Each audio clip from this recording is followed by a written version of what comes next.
This is Miriam Raftery with the East County Magazine radio show on KNSJ 89.1 FM Descanso, the network for social justice. Today, I am delighted to have two very special guests, both activists in La Mesa, Janet Castanos and Gene Carpenter, and they're here to talk about concerns over public access and free speech issues in La Mesa. Janet earned her PhD in Education Administration and Policy Studies, and she's been active in East San Diego leadership for over 40 years. She's the retired Dean of Humanities and Social Behavioral Sciences and the former acting Vice President of Academic Affairs for the Grossmont-Cuyamaca Community College District. Janet was also one of the original task force members that formed La Mesa's Community Police Oversight Board, where she served as chair and vice chair. She also serves as president of La Mesa Conversations and is on the steering committee for Keep La Mesa Beautiful. And she has facilitated San Diego's Resident Leadership Academy, which empowers residents to speak out and advocate for changes in their community. That's an impressive resume, Janet. Thank you. I've been busy. Okay. And Gene has been a busy guy too. He is one of the founding members of the La Mesa Conversations group, keeping people abreast about all those important issues going on around town. He ran the Fresh Start Breakfast at La Mesa First United Methodist Church for 2 years with help from Bonnie Baranoff and others. He's also a former board member of the La Mesa Foothills Democratic Club, and he currently serves on the steering committee as a member of Keep La Mesa Beautiful. In addition, Gene has been a very valued community volunteer with East County Magazine. So, Gene, welcome to the show, and thanks for all that you do. Thank you, Miriam.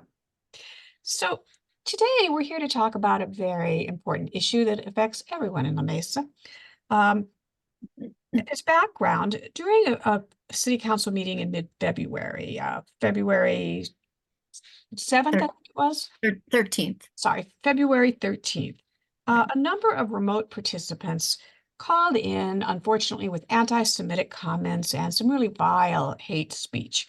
And at the very next meeting, the city council voted 4-1 with Jack Shue against to end remote comments by the public, although the official reason that was given was that the pandemic was over. But it was pretty clear from some of the discussions that some of these concerns were centered around not wanting, this offensive speech to to go on.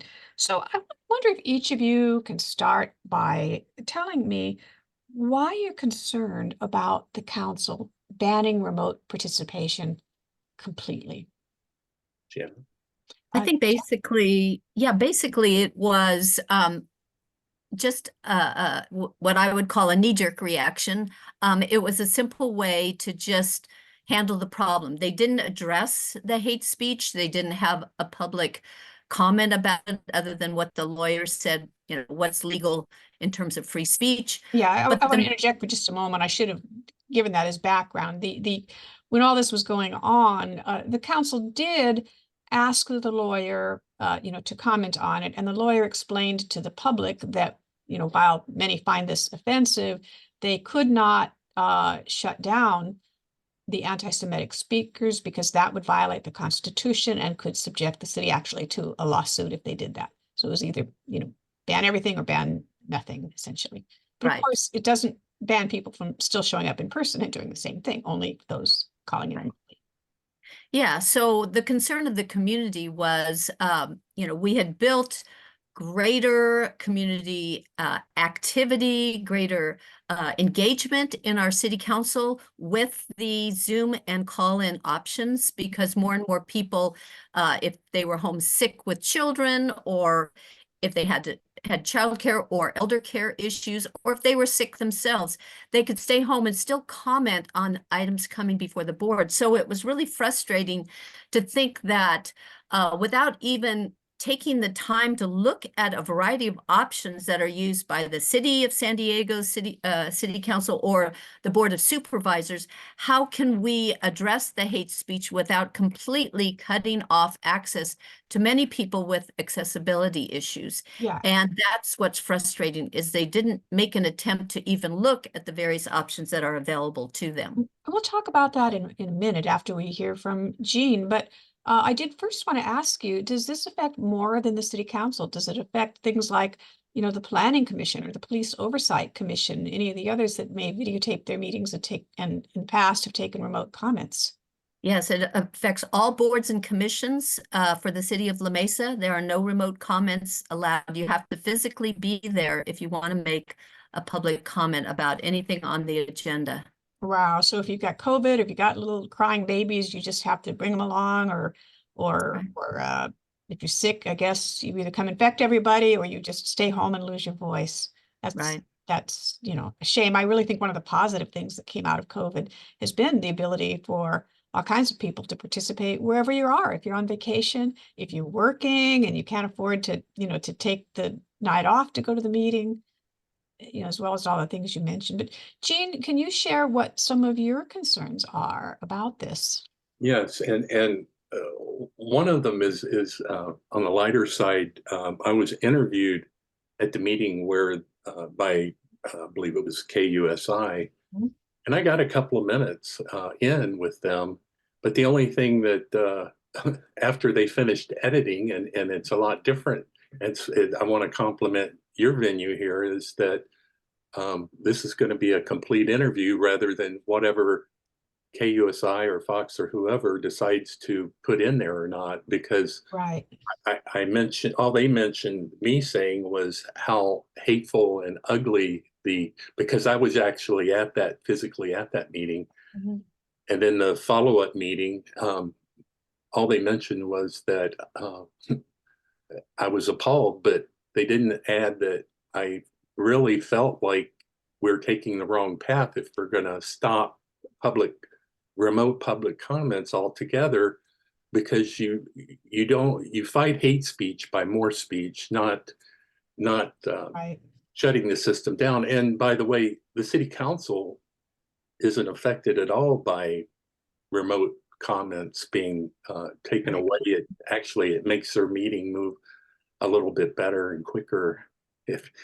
Well, sure, So, you're not hearing from as many people, yeah, but and I mean, that might make it smoother, but it seems to me that it's really cutting out a lot of important voices, particularly those that may have been marginalized in the past, low-income folks that might have to work, or, Right.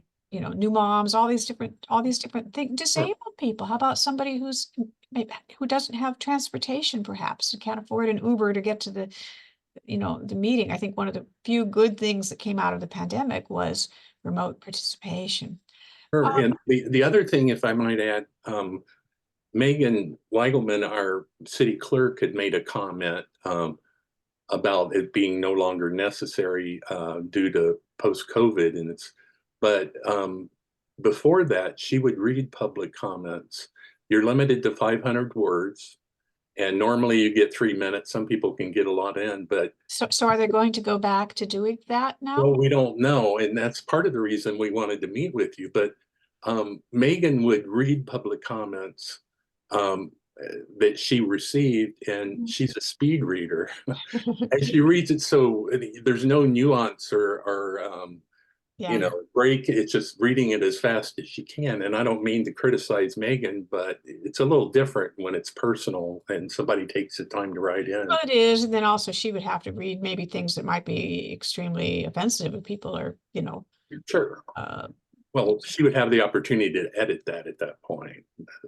So she's not, but yeah, I understand. And it's a there's lot of censorship, work. and there's censorship concerns, so It's a lot of work for her to manage it is. call in remotely too. I will say that of all of the other public boards and commissions that we cover, which is an awful lot of them in East County, the 4 city councils, several school boards, other boards, of the ones which have video, which is most of them, all the major boards, I take that back, Lemon Grove does not, but all of the ones that have live video of the meetings that people can access, they do allow remote comments. And so I'm very surprised, that La Mesa hasn't done this. And I will say I've seen examples other places, even before COVID, of some very offensive speech. And, they're not the first council to wrestle with this issue where someone comes up and says something obnoxious or insulting. But they just kind of let it be. And typically it doesn't last. It might go on for a meeting or two, and eventually people get tired and go away and quit doing it. So it seems like they didn't even really give it time to see if that would happen. But Janet, I want to go back to what you said about other options short of just banning everybody from remote participation. What else do you believe they might have been able to consider? Well, I made a series of recommendations at the February 27th City Council meeting, Mhm. right as they voted to ban all public comments. And I made a series of recommendations that Colin Parent said they would look into and review. Well, they haven't, and they still haven't. Their ad hoc subcommittee has not gotten back to me or returned my calls, which is really disheartening. But my recommendations to them were to have all speakers provide their first and last names, their city of residence, and the topic, just like we do when we're physically at the meetings. Make sure that Zoom callers have to provide the same information, and have them speak on camera because we're physically there. Have them speak on camera, or if they I have a question about those two, because I know years ago I covered a meeting where someone wanted to be anonymous. It was in person, but they didn't want to have to give their name. It was testimony about Blackwater, wanting to build a training camp. And this woman said, no, I'm afraid these are guys that build bombs in Iraq, and I don't want them to know who I am. And it went to county council, and county council said, you cannot make someone give their name in public testimony. If they wish to remain anonymous, you have to let them do that. So I'm not sure about that. And the other issue with the on camera, there are some boards that tried it, and it sounds like a great idea, but there was Zoom bombing that went on, where people would put up pornography and things, or, naughty words on camera. on the camera. So Yeah. it's sort of a, Yeah, that's a interesting. double-edged sword a bit. But what are the other suggestions? Well, the order of speakers can be, and let me just preface this with saying that the first 15 minutes of public comments that are not agenda items, just open public comments about anything, you can order your speakers, and you can limit the time on that. And then you can have the rest of the speakers speak at the end of the meeting. So I'm recommending that they order the speakers by first Mesa residents who are present, secondly by non-residents who are present, third by La Mesa residents who call in, and last by non-residents who call in. And that way, if the 15-minute time segment is up by, after several speakers have spoken, the rest of them can speak, but it would be at the end of the meeting. And typically, Zoom bombers want an audience. And if at the end of the meeting, everyone pretty much has left the chamber, then they that seems like a very practical solution. Yeah. And you can ask them for their names. You can't require it, but you can ask it. Yeah, right. So, And so, yeah, asking for names, but yeah, and you can require it. That's good to know. But speakers must stay within their topic as they list on the speaker card. So they identify a topic. They need to stay within that topic. If they start going off on, some rant, then you have to tell them you can finish your comment at the end of the meeting. But right now you've completed what you wanted to say on that topic.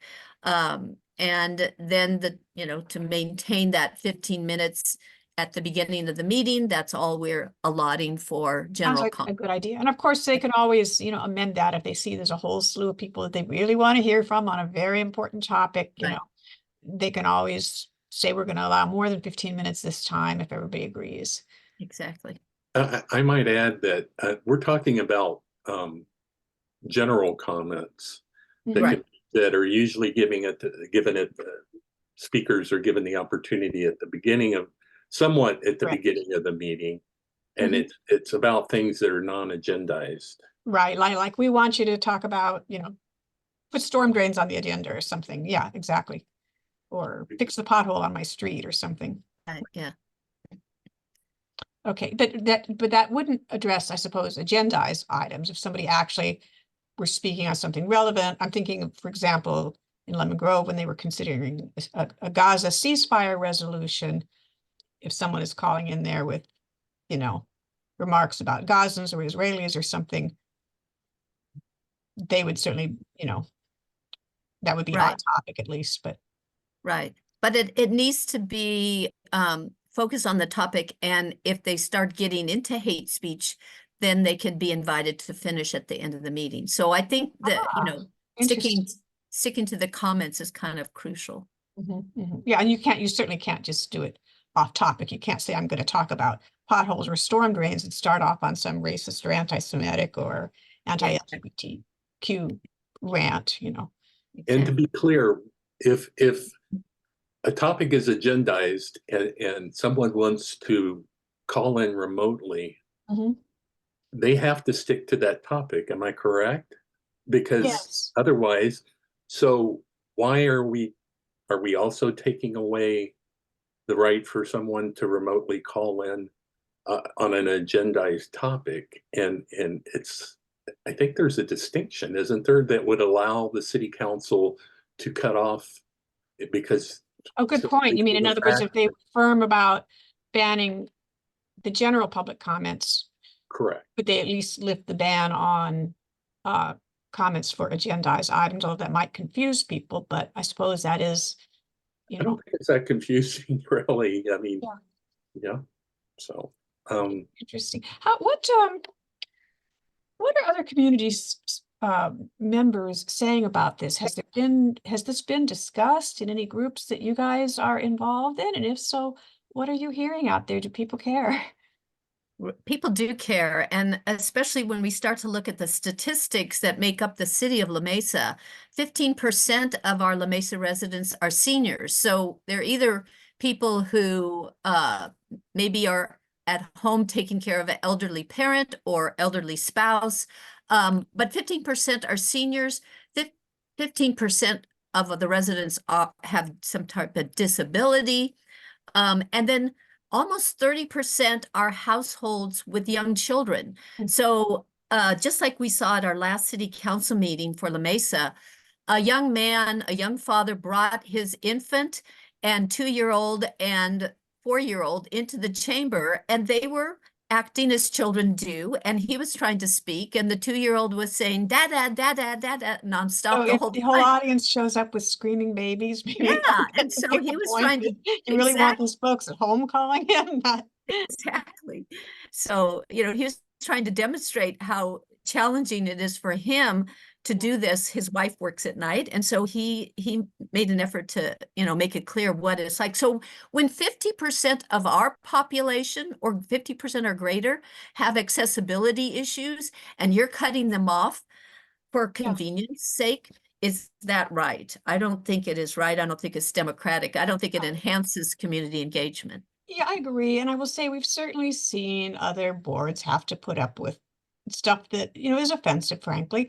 During COVID, the supervisors were called every name under the book by the kind of anti-mask or anti-COVID crowd, but they didn't, unless it dissolved into an actual threat, they let them have their say. We saw the same, I remember in El Cajon when someone came up and was using profanities, and, he was asked to clean it up because there might be children, watching, but he didn't. And after consultation with their city attorney, they said, no, they apologized to the audience, but said, we're going to take a short break. And if you don't want to hear this, you may want to take the kids outside, but we do have to allow this person to speak. So they dealt with it. But again, it wasn't a pervasive thing.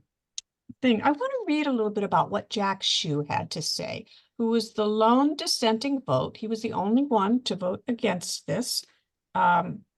He said that in terms of freedom of speech and public testimony, it's a hard issue at times, and that it's hard to stomach hearing hate speech, but that we should not be intimidated or fear what may happen in the future with regards to public testimony. And he also said, I thought this was a very good point, council members have the ability to use remote access to participate in council meetings, if they're traveling or sick. The public should be given the same ability to participate in our forum, in our council meetings remotely. So for what that's worth, are they going to ban council members from calling in?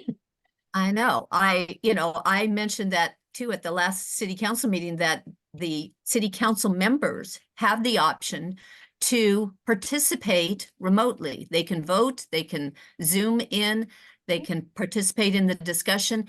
And if they are engaging in remote, leadership, then the community is allowed to, by law, also engage remotely with comments. But we don't know to the last minute if they're going to be zooming in for their city council role. We don't know that, and we have to assume that they're all going to physically be there. And that just puts us all at a disadvantage. And maybe that's the idea, is put the community at a disadvantage so that we don't have to hear from them. I don't know. I mean, I get really frustrated with that as well. It's like, why do they have all the rights and we don't? I don't know. Absolutely. Lost my train of thought here. Give me a second. Yeah. I know what I was going to ask. We have seen in La Mesa that this is a council that has been known to listen to the public and occasionally change its stance, notably recently with the electronic billboards, where they voted for it, and then they ultimately, well, first they voted against it, then they voted for it, and then after there was a petition put up with a bunch of signatures, and we did a report about safety problems in the area, a lot of accidents where they were talking about putting them up. The people who had actually proposed it withdrew it and said, we want to redo the vote and decide this is not the right time for La Mesa to consider electronic billboards, and they undid it. So I'm just wondering, has there been any effort, or will there be an effort to put a petition up to get any kind of organized protests going, or anything that might show the members that that perhaps they misjudged the community sentiment on this one as well?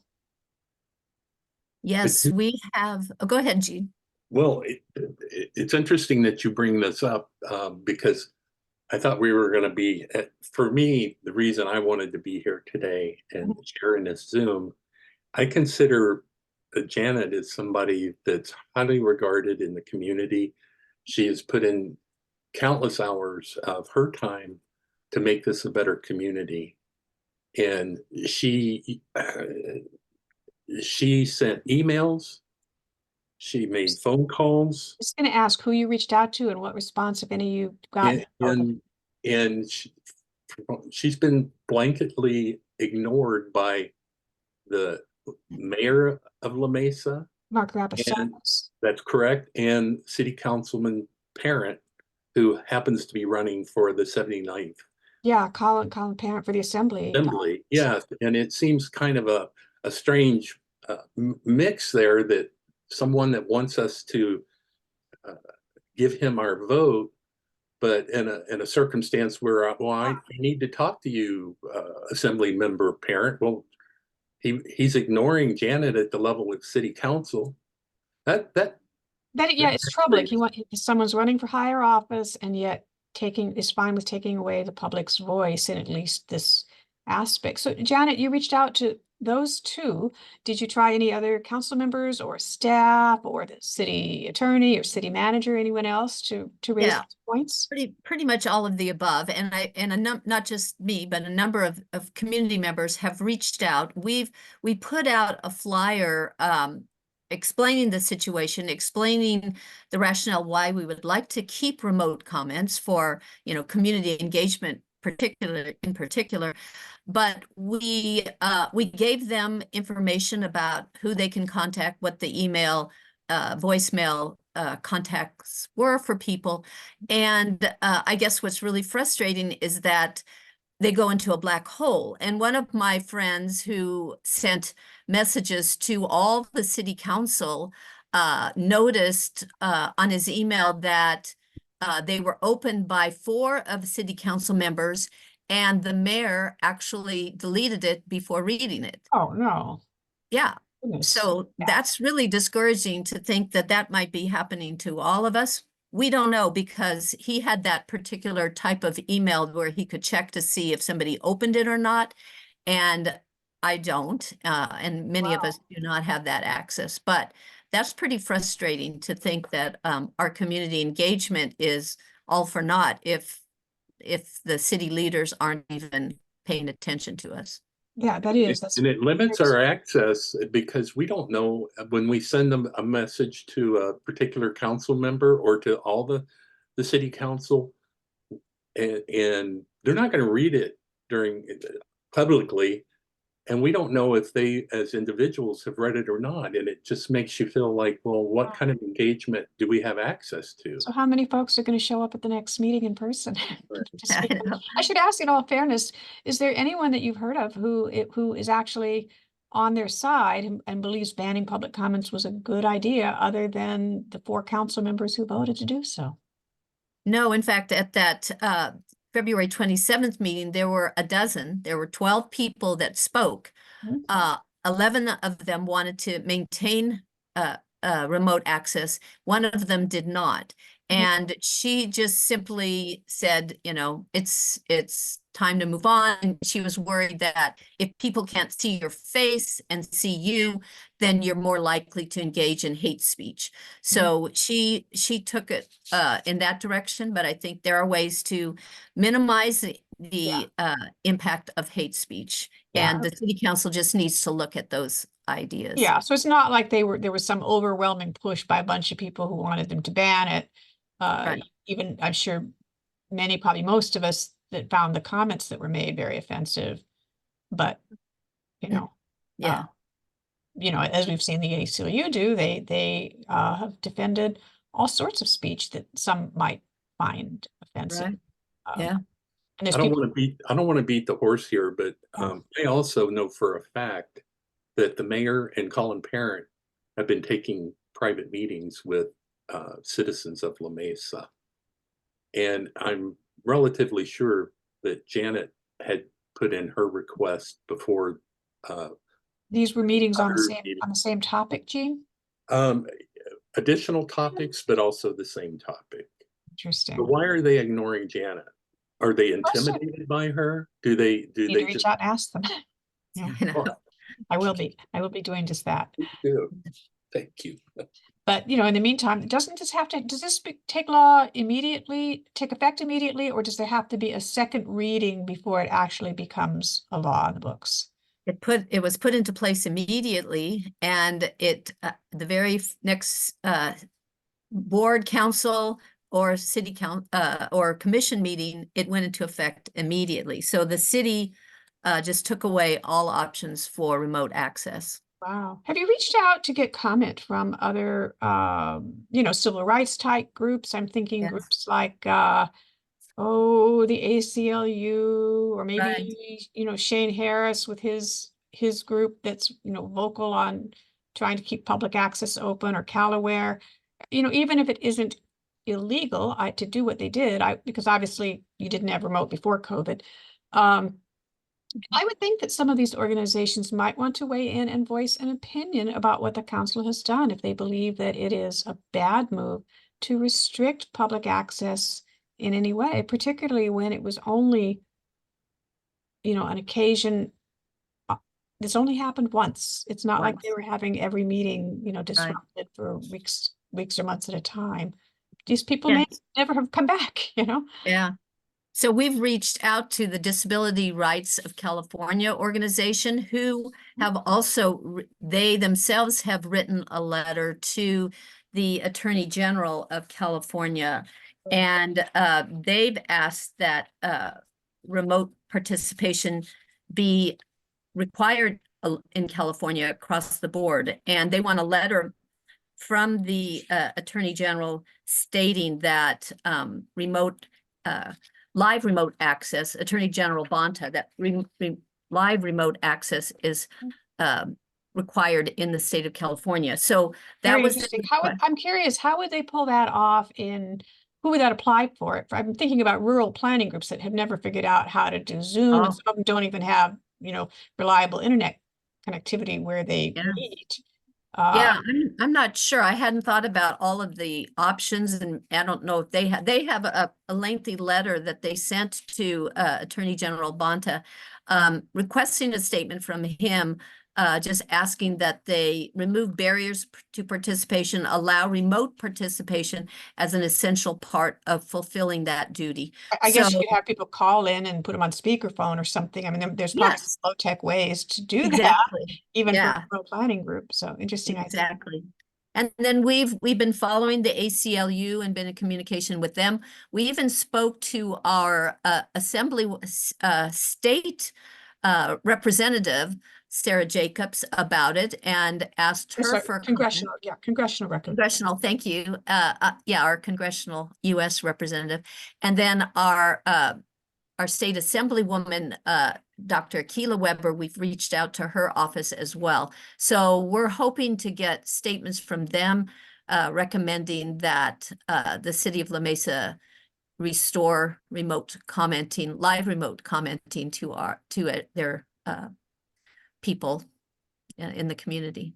Yeah, excellent ideas, and I'll be eager to hear back from you, Yeah, from the officials directly once you've gotten some comments out of them. Very interesting idea. And I would actually think it would be of interest to people on both sides of the political aisle, because obviously, those two officials happen to be Democrats, but I would think the Republicans, who they may want, their followers to be able to come into school board meetings and speak their mind about the issues that they care about. A lot of them have been real vocal there. And if this ban stands in La Mesa, I could see the same thing happening other places, where somebody wants to either shut up liberals or shut up conservatives. I mean, it could go beyond hate speech to just any group you don't want to hear from, right? Maybe a planning group that doesn't want to hear from those darn environmentalists, or people upset about, some big project or something. It seems like it's kind of a slippery slope to go down once everybody has gotten so accustomed to being able to, share their views and, stay home and stay safe. Yeah, definitely.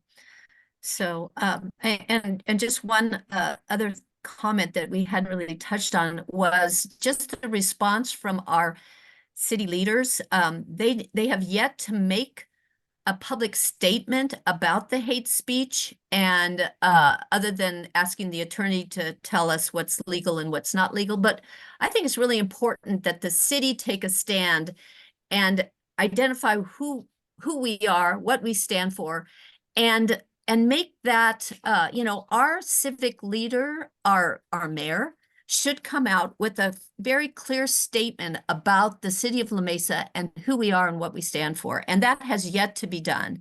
And that's rather frustrating for a number of people in our advocacy group.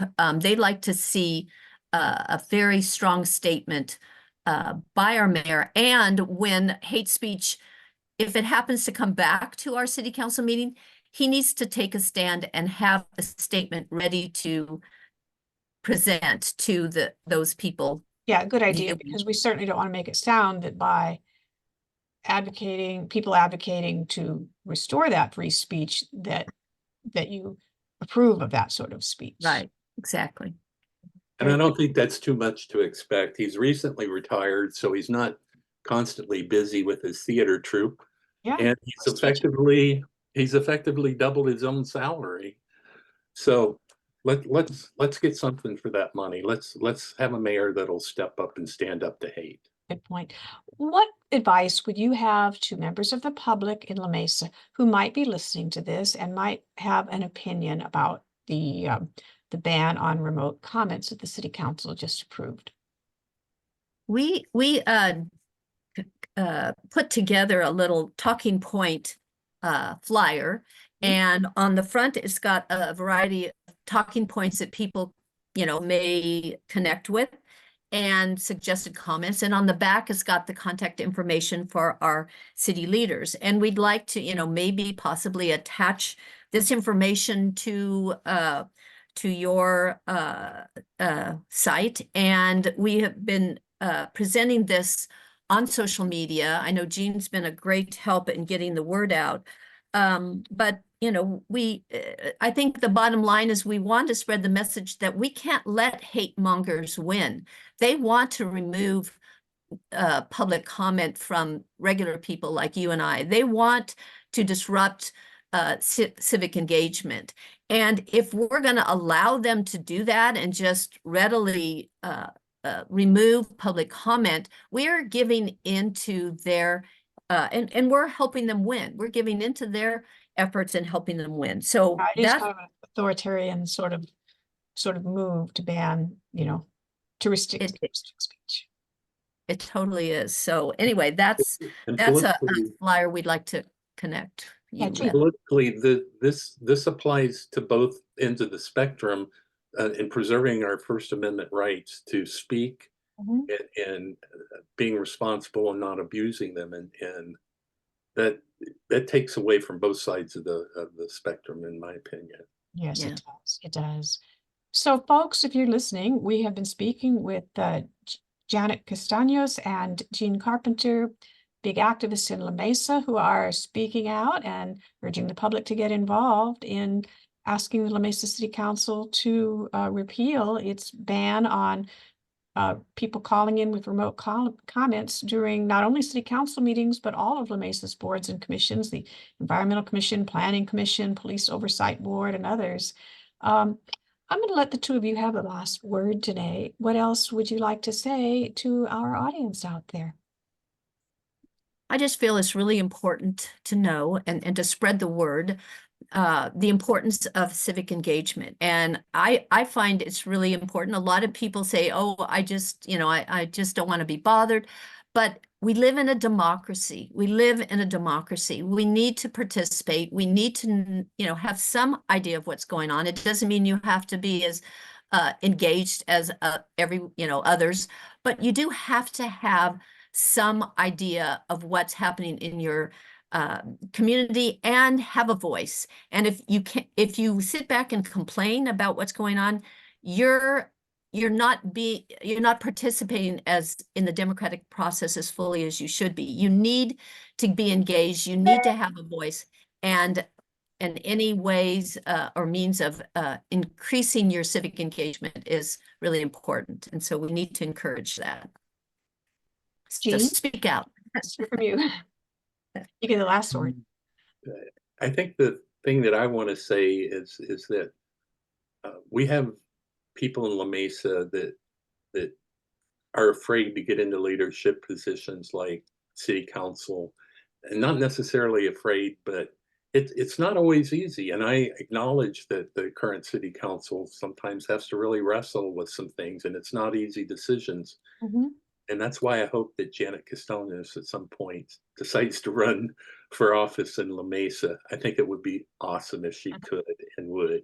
Well, there you go. And I do want to say the council isn't here. So, in their defense, it's probably worth noting that anti-Semitism has been on the rise nationally, including crimes of violence. And this is all coming against the backdrop of, just within the last month, a shooting of a Jewish dentist at a dental clinic in El Cajon, which is being investigated, I understand, as a possible hate crime. They don't know yet.